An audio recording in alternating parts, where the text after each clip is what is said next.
U përmend fjala lumturi përpara se të riktheheshim në program. Dhe po ndalem pak këtu. A ndahet dot lumturia jon, ndikohet lumturia jon nga komentet në rrjetet sociale?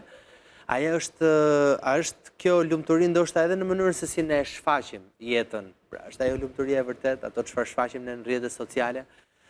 Bashkë me rrjetet sociale, siç po diskutoj edhe me ekspertët më herët, i jepet zë kujdo, të lë një koment kudo.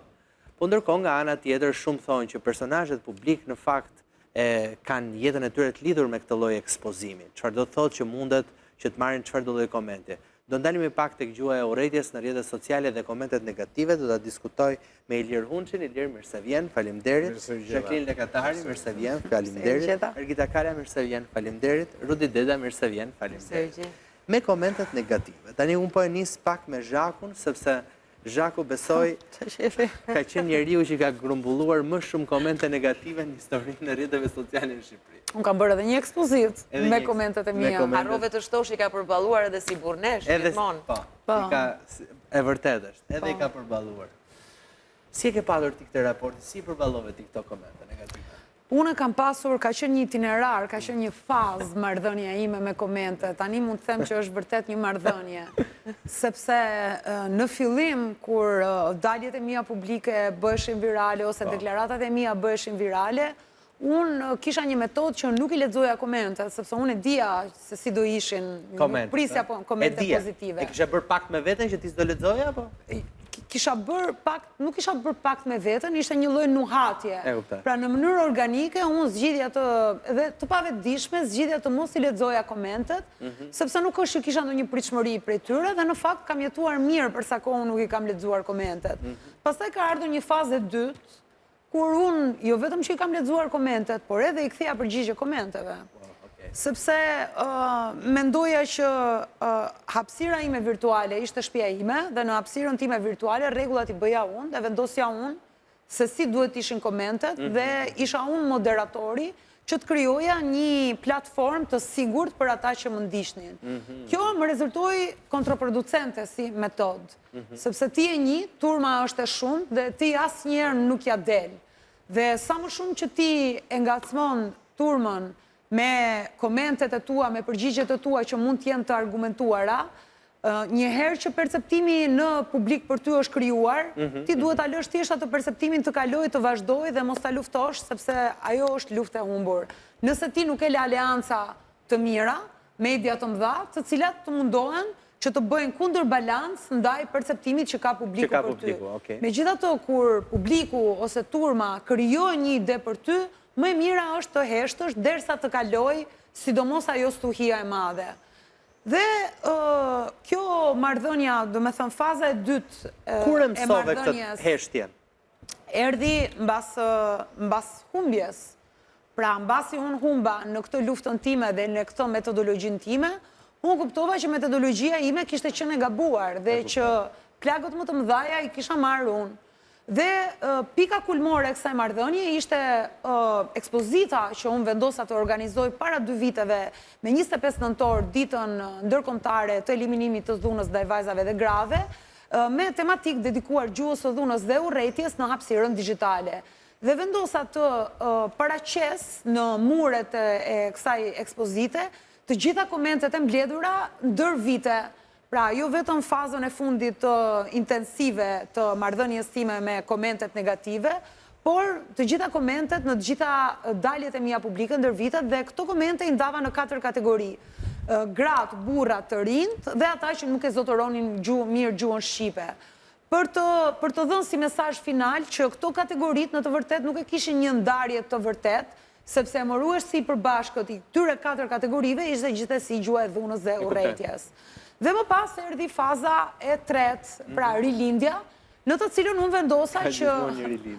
Po, në të cilën unë ndrova metodologji dhe vendosa që ti si personazh publik nuk e ko që ti kthesh të gjithëve përgjigje.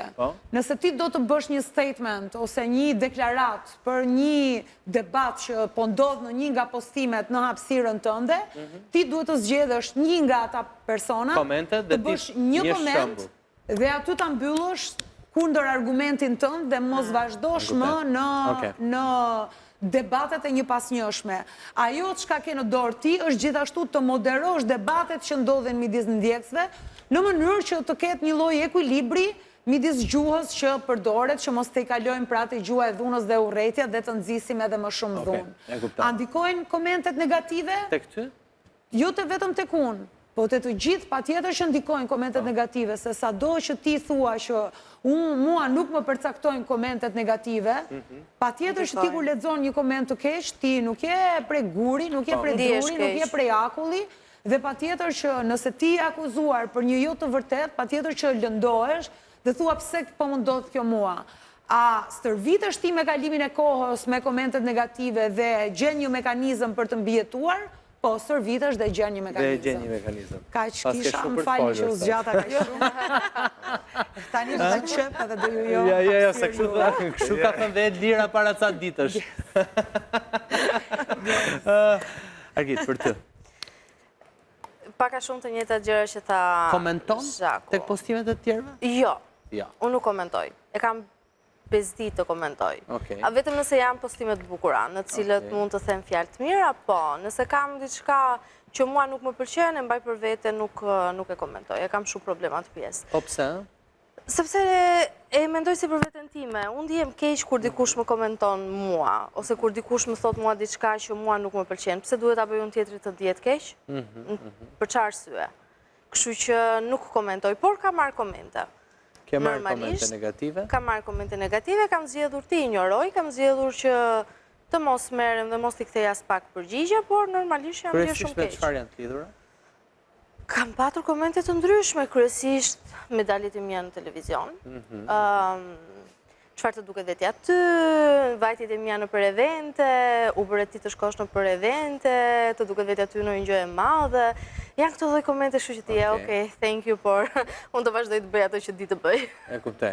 Domethënë, kështu e ke parë këtë pjesën e komenteve negative. Ti përpiqesh që të qëndrosh e distancuar apo? Përpiqem të distancoj. Si aq imune? Imune jo, sepse normalisht unë ndihem keq kur marr komente të tilla, e vuaj. Jam person shumë i ndjeshëm dhe i vuaj gjërat, por nuk i shpreh. Ti s'do kishe kaluar dot situatën e Zhakut? Jo, Zhaku është shumë e fortë, është jashtëzakonisht shumë e fortë. Okej. Ilir? Ti ke qenë në një kohë kur komentet bëheshin vetëm ballë për ballë. Ose nga mbrapa krave. Ose me fletë. Kjo pjesa e përdorimit të gjuhës së fyerjes dhe të urrëties në rrjetet sociale është, si thua, pjesë e shpërdorimit të lirisë. Domethënë, ju është dhënë mundësia shumë njerëzve që nga ata me nivel të lartë kulturor, po deri dhe të njerëzve vulgar, të cilët të po t'i shohësh kur shkruajnë, nuk din të shkruajnë, janë në nivelin e një gjysmë analfabeti, të cilët mendojnë se realizojnë veten duke shkruar në rrjetet sociale, me mendimin që dhe të tjerët po i lexojnë, duke gjykuar se bëhet pjesë e një rrjeti publik,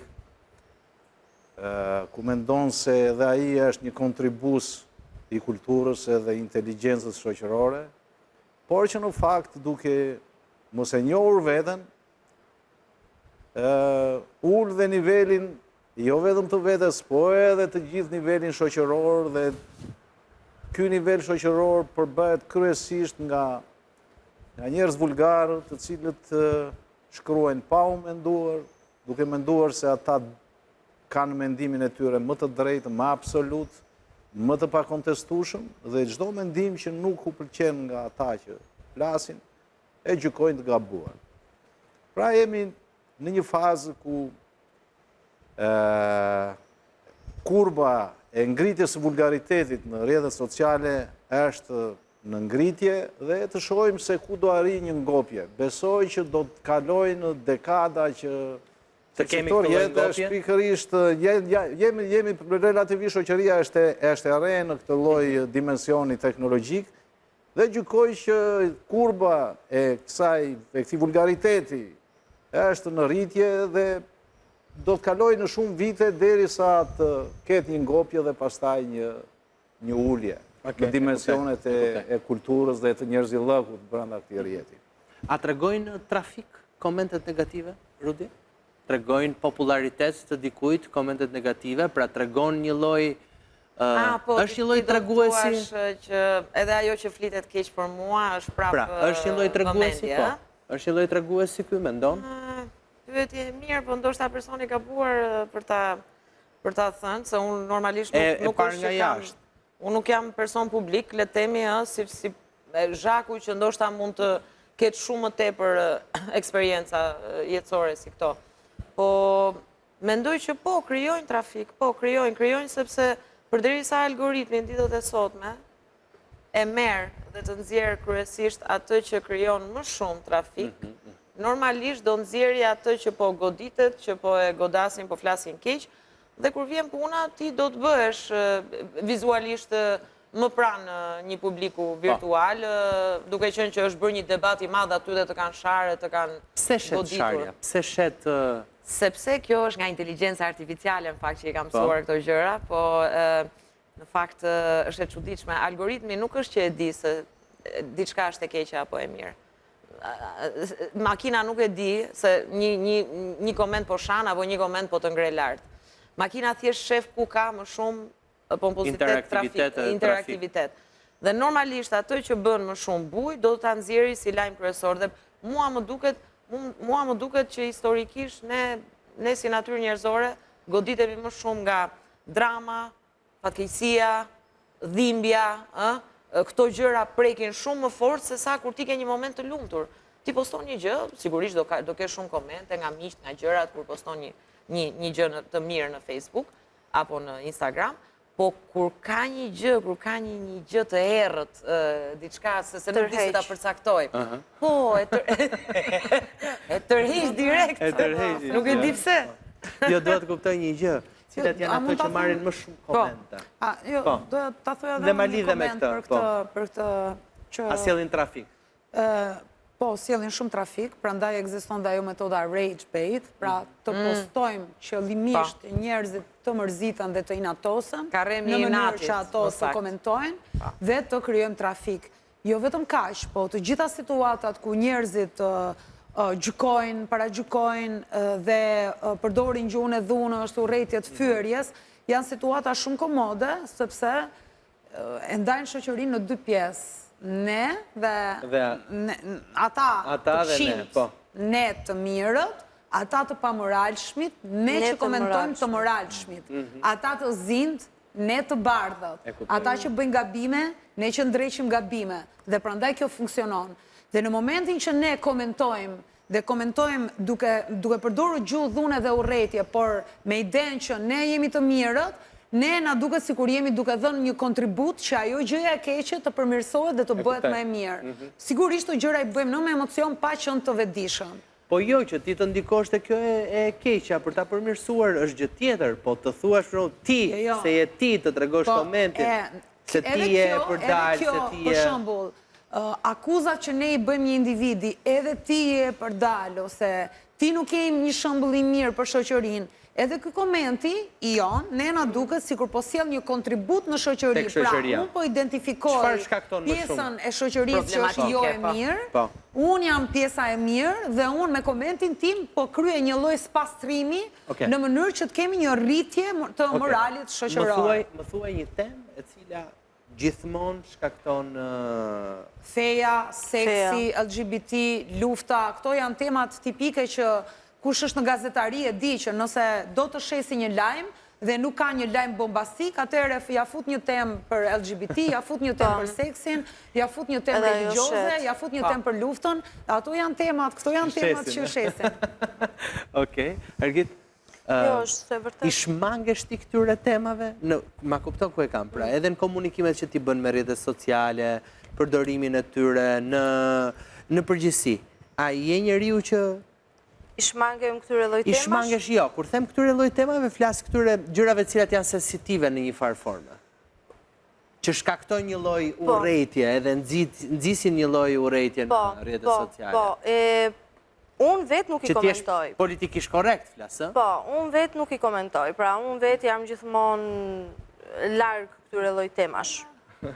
Sepse parapërshej që mos të përzihem në disa tema që e di që shumë mirë pjesa me madhe shqiptarëve kanë koment negativ. E kuptaj. Dhe mendoj se është e kohë që ti të debatosh me njerëz që realisht nuk do ta kuptojnë. Është po.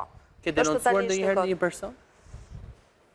Në komente, nga komentet, jo. Nuk e denoncuar. Asnjëherë. Zhaku, ti ke denoncuar ndonjëherë një person? Po. Që e ke çuar te krimi kibernetik? Po. E ke çuar, ë? Disa herë, edhe kur kanë pasur debate publike, edhe kur kanë pasur mesazhe që kanë lindur nga një debat publik dhe pastaj më kanë telefonuar, edhe nëse më kanë komentuar, unë kam një histori të gjatë në marrëdhënie me policinë edhe me çunat e krimit kibernetik, por këtu pastaj duhet i tërheqim veshin institucioneve për mënyrën se si e kanë organizuar të gjithë kupolën e krimit kibernetik, që ka tip 10 drejtor dhe 3 veta që kryen punët me dosje stratosferike, kështu që është shumë e vështirë që ata të merren me një grua e cila mendon që kur ka ikur te dentisti kanë futur një çip edhe kur flet Fevziu thot ato që mendon ajo, dhe pastaj vi unë me gjuhën e dhunës dhe urrëties dhe me profilet anonime të cilat të kërcënojnë. Kështu që pastaj mungon ligji në Shqipëri, pra kuadri ligjor në Shqipëri nuk është ende në ato nivele sa ti përgjigjet nevojave të qytetarëve dhe sa ti përgjigjet krimeve të reja të cilat po lindin të facilituara nga interneti dhe nga... Ke njohur ndonjë nga këta që të kanë komentuar negativisht? A kam njohur? Po, kam njohur, sepse... Të ka shgënjur? Jo, çfarë bëj unë, që unë mesazhet që më vinë nuk i fshi.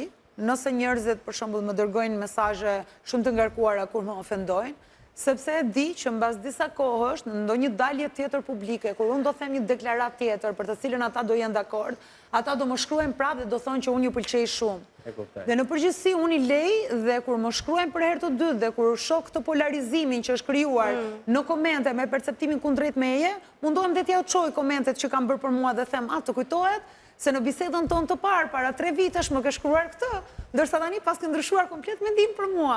E shikon që njerëzit nuk duhen gjykuar vetëm nga deklarata publike që japin. E bukur. I përdor në njerë të. Ilir. Mua më bën përshtypje një gjë në vorbullën e këtyre komentuesve vulgar, domethënë që shajnë edhe fyejnë. Janë 2 kategori, një pjesë që shajnë dhe fyejnë me profile reale dhe një pjesë që shajnë dhe fyejnë me profile falsa. Tani ata që fyejnë me profile falsa, sigurisht nisen nga ca të vetëndjera që me qenë se janë të pa identifikuar edhe nuk kanë frikë dhe nga pasojat që mund të ndodhin nga fyerjet që bëjnë, nga kërcënimet që bëjnë. Por ajo që më bën përshtypje është sepse ka një kategori njerëzish të cilët edhe me profile reale shajnë dhe fyejnë në mënyrën më ekstreme dhe më vulgare. Më ka rastisur që më ka bërë përshtypje ndonjëherë në një fyerje dhe në një sharje kështu në përjethe kështu me profile reale dhe jam bërë kurioz për ta parë se kush është ky person. Çfarë profili ka? Një karakteristik kanë që e kam hedhur dhe në Facebookun tim. Përgjithsisht këta janë një kategori njerëzish që po t'ja ushosh faqen e Facebookut, e kanë të mbushur vetëm me fotografi të vetes. Vere njëre. Narcist. Kanë të mbushur vetëm me fotografi të vetes. Dhe kjo tregon një aspekt psikologjik, do me thënë, këta janë njerëz narcisistë, që e kanë të mbushur mendjen që këta janë njerëz që flasin gjithmonë kanë të drejtën, që kanë zërin e së vërtetës dhe kushdo që del jashtë kornizës së këtyre, ai është një njeri që duhet denigruar, duhet kërcënuar, duhet fyer me të gjithë fjalorin. Por një pyetje që i bëj vetes është, po mirë, a kanë rreth familjar këta njerëz? Sepse janë dhe mosha 50, 60, 40, domethënë janë njerëz të cilët kanë rreth familjar, rreth shoqëror. A nuk ju vjen turp, domethënë, kur i shikojnë këto publikime në rrjetet sociale me këtë gjuhë vulgare, fyese, nga fëmijët e tyre, nga shokët e tyre, nga kushërinjtë e tyre. Si ndjen këta njerëz, domethënë? Por komentet më fyese vinë nga moshat më të mëdha, sesa nga të rinjt. Po pra, domethënë kam hapur një 2 profile nga njerëz nga 60 e kusur vjeç, me një gjuhë, domethënë fyese, nga më banale, domethënë që s'mund ta përdorësh dot në rrjet social. Po mirë, po, a i bën pyetjen vetes, si do ndjen fëmijët, niprat e tij, kur lexojnë këtë gjuhë të përdorur nga njeri. Dhe një pyetje tjetër i shtroi vetes. sa është vargu njerëzve që ka edukuar ky deri në këtë moshë. Dhe I bë një pyetje vetes. Ja bëj dhe unë shpesh të pyetje vetës, këtë të dytën ja bëj dhe unë. Të pjesën e edukimit. Sepse edukimi i njerëzve shkon në aspektin e një progresioni gjeometrik, pra një njeri edukon 3, ata 3 edukojnë 3 të tjerë, nuk është progresion algebrik, por progresion gjeometrik. Pra këta njerëz janë bazë një edukate tepër vulgare, tepër të ullët, që edukojnë breza të tërë, kanë nipër, kanë fëmijë dhe unë nuk e shoh si një njeri vulgar, po ti e sheh individual, por e shoh si një fenomen I cili ky ka sjellë në shoqëri dhe një grup të tërë njerëzish me këtë edukat dhe me këtë kulturë. Jam plotësisht dakord, edhe unë kështu e mendoj. Pra kjo është më dramatike se sa fyre që më mund të më bëjnë mua apo se mund t'i bëjnë një individi. Pra këta e kanë mbushur shoqërinë me njerëz vulgar, me njerëz do më thënë të pa parashikueshëm në shoqëri. Mbrapa në rrjetet sociale fyejnë, por në ambiente publike mund të sillen me vulgaritet dhe mund të sillen edhe në mënyrë të dhunshme. Kështu që kjo më bën përshtypje më tepër se sa fyerja që më bën ose direkt. Çfarë mendon Rud në mendimin tënd, nëse ja ke bërë pyetjen vetes ose e përpjekur të observosh, të mendosh, çfarë bën një njeri të lërë një koment negativ? Ke lënë ndonjëherë ti ndonjë koment negativ diku? Jo, nuk besoj se kam lënë, shiko. Po mendoja, njerëzit që lënë komente negative dhe njerëzit që lënë komente pozitive kryesisht. Kur ke diçka në mendje që nuk je dakord, ti thua që nuk e bëjmë mirë. Unë jam po aty, po kjo kam iden lidhet pak me nivel empatie. Empatinë e kemi të kulturuar, që nga familja, kur kemi qenë të vegjël, nuk bënim zhurmë në kohë të drekës, sepse flen të tjerët. Empatia është të kesh ndërgjegjen që ekzistojnë dhe të tjerët, që të kuptosh edhe hallin e tjetrit. Dhe normalisht, është edhe nivel empatie, kur ti vërsulesh për të lënë një koment negativ direkt, pa e njohur tjetrin, duke parë vetëm në një aspekt shumë virtual, duke e njohur, le temi për ciptazi, shpesherë, e përmban veten, ti mund të kesh një mendim ndoshta jo pozitiv me veten tënde, po ai njeri që e ka zhvilluar empatin, nuk e ndjen as pak nevojshme dhe e kupton që nuk ka pse të shkojë aty edhe të vjell vrer. E para. E dyta, cila ishte pyetja? Çfarë mendon në këndvështrimin tënd? Çfarë mendon ai njeriu që lë një koment negativ? Në rrjetet sociale pak a shumë, raporti është që 90% nuk reagojnë në rrjetet sociale. Nuk reagojnë 90%? Po, këto janë statistika që dihen. Do të thënë, 90% e njerëzve nuk është që komentojnë. Pra ka vetëm një 10% që janë aktiv? Një 10% dhe ka një 1% të cilët bëjnë kryesisht këtë komentimin negativ vazhdimisht, dhe ajo pastaj folëm dhe për algoritmin edhe se çfarë si përhapet, si krijohet, si bëhet dhe infektimi i të tjerëve që të mbështesin, se nëse e keni vënë edhe me këto figurat e njohura të reja, po themi, të showbizit në botë, kanë pasur edhe një mënyrë, me që më kujtohet para ca kohësh, që linte një koment dikush, një i ri, dhe të tjerët përsërisnin komentin e tij, kupton, ishte koment dhe një grues, sigurisht. E përsërisnin pak a shumë në të njëjtën linjë, duke ruajtur gjysmën e fjalisë, po duke i shtuar 2-3 gjëra tjera. Pra, ajo bëhet edhe infektuese si fenomen. Ndryshon opinion komenti negativ? Kjo varet nga individi, besoj. Varet nga individi. Edhe nga raporti kulturor. Nuk e di, është e vështirë të shkruash, të thuash që në mënyrë, në formë të përgjithshme a ndikon. Ka njerëz të cilëve u ndikon, po diskutonim edhe para disa ditësh se si njeriu që ka forcë analitike dhe ka intelekt dhe ka zgjuarsi, atë komentin nuk do e marri, po s'do e marri ai të mirë që po të njeh. Edhe nëse ti ke mendim kritik, edhe kur do komentosh kritikisht, pra, ose nëse ti do shohësh turmën që ka një perceptim, ose audiencën, që ka një mendim të saktuar për një individ, ti do ta mendosh kritikisht dhe do thuash, a është vërtet kështu, apo për momenti po kalojmë një dalldi kolektive dhe ne po mendojmë.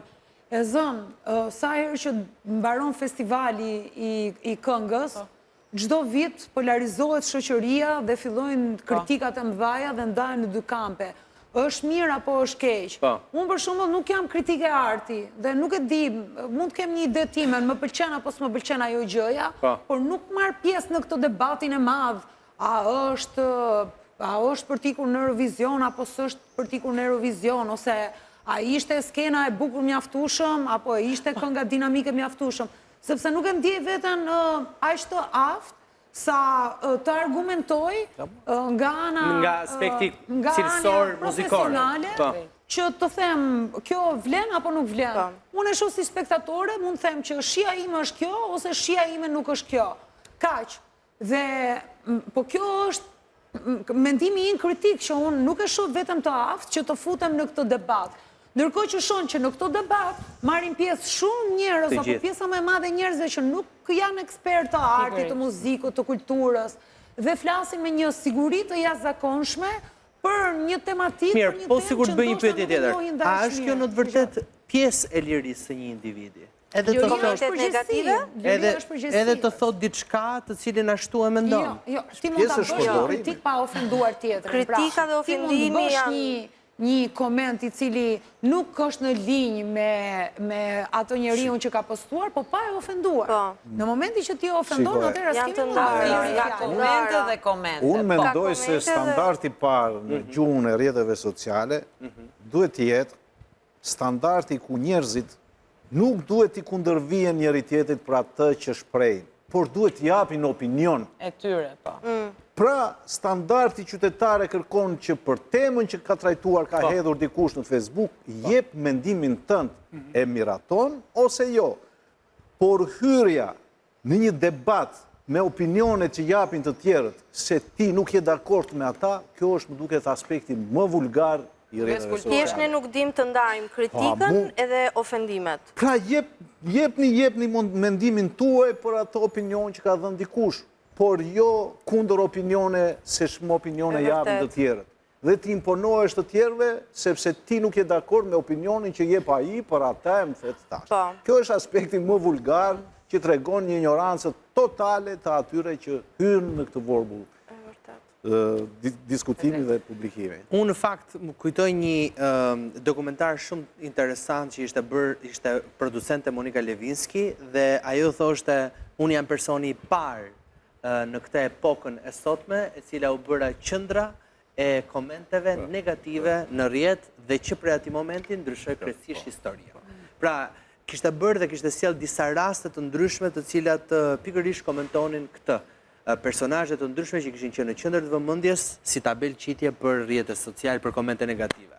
Gjithsesi, nuk e vazhdojmë dot më gjatë, se përfundoj.